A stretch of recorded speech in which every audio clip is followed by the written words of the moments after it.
And there's a lot of guys who came from that route. And I think it's funny that you look at Dwayne Johnson, who was at best an average football player at Miami, on a great team back then, and to see what a mega star he is in pop culture, to see, the kind of juxtaposition of that. And, there's a larger than life quality to it that I think is pretty. He was one of my top 2 recruits when I was in charge of when I was executive vice president of personnel talent for WWE.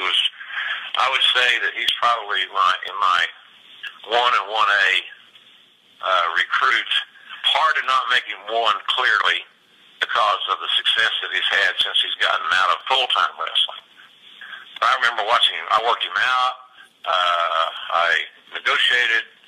I signed him. I brought him to Connecticut to work out in our warehouse, which was a makeshift deal. It's really changed since we started that process. Now it's morphed into the multi-million-dollar WWE Development Center. But he had $7 to his name when I signed him.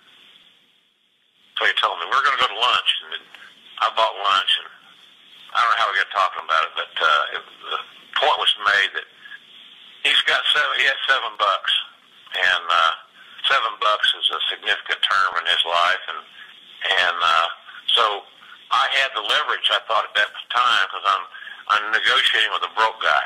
Mm-hmm. And but I signed him for, at the time, the highest developmental contract that WWE ever issued, and I signed him, and I don't think Vince McMahon was overwhelmed with my breaking the mold of what we're paying. But I felt like that he was a quality guy. He was going to have other opportunities to do other things. He had a degree. He had a great smile. He had an amazing look. He was a third-generation guy. His grandpa was a pro wrestler. His father was a pro wrestler. That's on the territory days. So he was like an army brat. He moved everywhere. Did you know he had the ability to kind of to talk in the way he Oh, absolutely, absolutely. He had that. He had done his due. He knew that I was a football crazed person. So obviously, you don't think that the Miami, the U, and the Oklahoma University rivalry didn't come up in our negotiations and talks? He was having fun with me on that topic because they got the better of that whole deal. And but that was him. He was brash, and he was outgoing. He was observant. He was intelligent, articulate. We had great conversations. And when we see each other now, we still do. It's just, he's got he travels in a whole different league, Bruce, than a good old JR. I'll tell you, Who was the other guy, by the way? If he was 1A, who was the other one? Brock Lesnar. Okay. I mean, we started recruiting Brock Lesnar when he was a junior in college. We saw him on the NCAA wrestling championships as a junior. He was second, I think, from Minnesota in D1. He won it his senior year.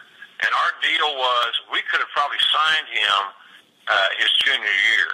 He wanted to make money. He was ready to go. He was tired of school. He's really wanting to get some money, some greenery in his pocket. And my head recruiter wrestled at Jerry Briscoe wrestled at Oklahoma State with the Minnesota coach Jay Robinson, who's a great coach. Still is. He's still coaching this day.